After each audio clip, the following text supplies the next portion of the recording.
Good morning everyone. আজকে সকালবেলা normally আমি যেরকম ঘুম থেকে উঠি তার থেকে একটু তাড়াতাড়ি উঠে পড়েছি।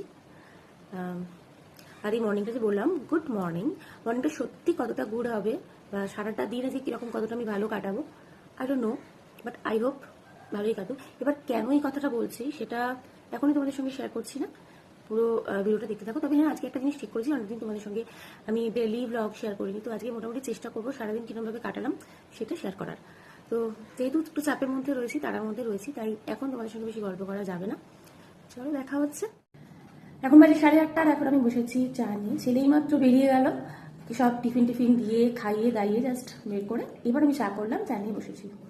আমি টি লাভার আর মেনলি দুধ চা খাই না, র চা। তো যাই হোক, আমি এখন টিটা এনজয় করি। তো বাকি আবার দেখা হচ্ছে পরের বার।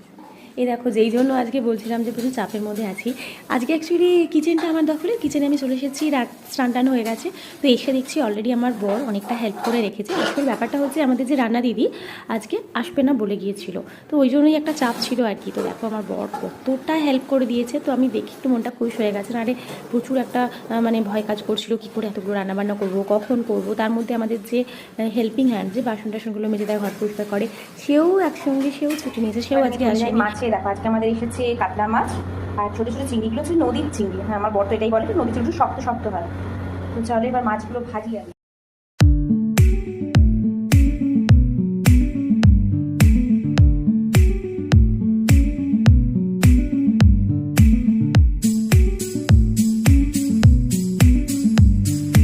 এত গরম, এখনও গরমটাই যায়নি। আমার তো এই রান্নাঘরে ঢুকলেই কিরম দম বন্ধ ব্যাপারটা লাগে। আসলেই আমার একটু অ্যালার্জিটিক প্রবলেম রয়েছে, রান্নাঘরের ওই ধোঁয়া নেওয়া যায় না, ডাস্ট নেওয়া যায় না, যাক যেমন থাকে আর কি। কিন্তু তাও বললে আর চলবে কী করে বলো, এগুলো থেকে তো বাদ দেওয়া যায় না না।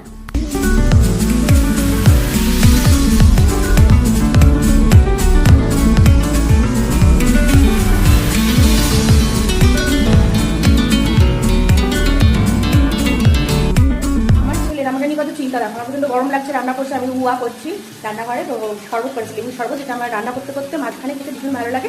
ওই জন্য শরবতটা করে নিজে করতে ভালো লাগে, কেউ করে দিলেই ভালো লাগে। তোমার ছেলে করেই শরবতটা করেছে, তো আমি শরবতটা খেয়ে রান্না করতে করতে আমার রান্না বান্না কমপ্লিট। এই দেখো আমার টোটাল যা যা রান্না হয়েছিল। তো চলো এবার খাওয়া দাওয়ার পালা।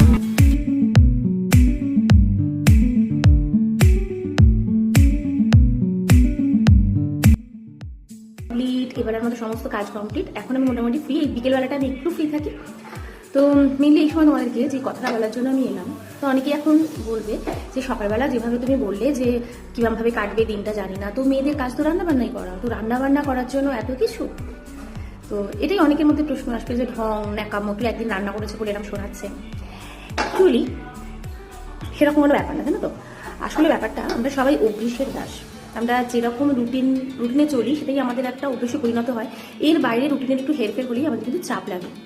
যেমন ধরো আমার যখন বিয়ে হয়ে এসেছিলাম তখন থেকে দেখছিলাম কিন্তু আমার বাড়িতে সব দিনই রান্নার লোক আছে।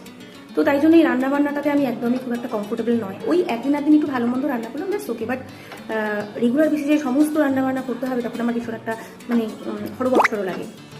এরা যাই হোক, আবার এটাও দেখো, যেমন পারতাম না, এরপর যখন কোভিড আসে তো তখন থেকে তখন তো রান্নার লোককে রাখা হয়নি, বাড়িতে কোনো কেউ ছিল না, তখন পুরোটা কিন্তু আমাকেই করতে হতো।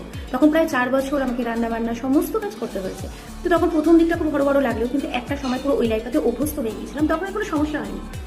কিন্তু আবার ধরো এই যে এখন হচ্ছে যে রান্নাবান্নাটা করতে হয় না, তো এখন ওই একদিন যখন করবো মনে হয় না, তখনই যেন ভীষণ টেনশন লাগে যে এমনিতে একটা রুটিনে চলছি, সেই রুটিনটা আমাকে তো করতেই হবে।